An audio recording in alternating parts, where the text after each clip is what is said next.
முதலமைச்சர் விஜய் நடிச்ச உண்மை கதாபாத்திரத்துக்கு இப்படி ஒரு நிலைமையா? இந்திய மாணவர்களுக்காக 19 நாளா உயிரை கையில பிடிச்சிட்டு வாழ்ந்துட்டு இருக்காரு. தேச துரோகி, சீன உளவாளி இப்படின்னு அவமானப்படுத்தினாலும் இன்னைக்கு தான் உயிரை இந்தியர்களுக்காக அர்ப்பணிச்சவரோட கதை யார்? இந்த சோனம் வாங்சுக்.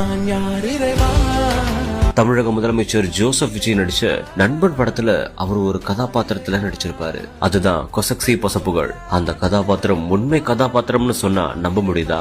ஆமா, அவர்தான் சோசியல் ஆக்டிவிஸ்டான சோனம் வாங்சுக். தமிழகத்துல கடும் எதிர்ப்பு சந்திச்ச நீட் தேர்வு முறைகேட்டுக்கு பொறுப்பேற்று மத்திய கல்வித்துறை அமைச்சர் தர்மேந்திர பிரதான் பதவி விலகணும் அப்படின்னு வலியுறுத்தி 19 நாளா சமூக ஆர்வலரான சோனம் உண்ணாவிரத போராட்டத்துல ஈடுபட்டு வராரு. இதனால 8 கிலோவுக்கும் மேல அவர் உடல் குறைஞ்சு போயிருக்காரு. முக்கியமா பல பேரும் இந்த போராட்டத்தை கைவிட சொல்லியும் மாணவர்களுக்காக நான் கைவிடவே மாட்டேன், அவங்கள நீட் தேர்வை ரத்து செய்ய சொல்லுங்க அப்படின்ற மாதிரியும் சொல்லிட்டு இருக்காரு. இந்த ஒரு நிலையில தான் அவர் யாருன்ற தகவலும் வெளியாகி இருக்கு. ஆமா, தேச துரோகி அப்படின்னு முத்திரை குத்தப்பட்டிருந்தாலும், ஒரு சீன உளவாளி அப்படின்னு குற்றம் சாட்டப்பட்டிருந்தாலும், இந்தியர்களுக்காக இவர் என்ன பண்ணிருக்காரு தெரியுமா? லடாக்ல தண்ணீர் பற்றாக்குறைய போக்க ஆர்டிபிஷியல் கிளேசியர்ஸ், அதாவது தண்ணீரை சேமிச்சு வைக்கக்கூடிய பனிக்கட்டி போன்ற அமைப்பை உருவாக்கியிருக்காரு.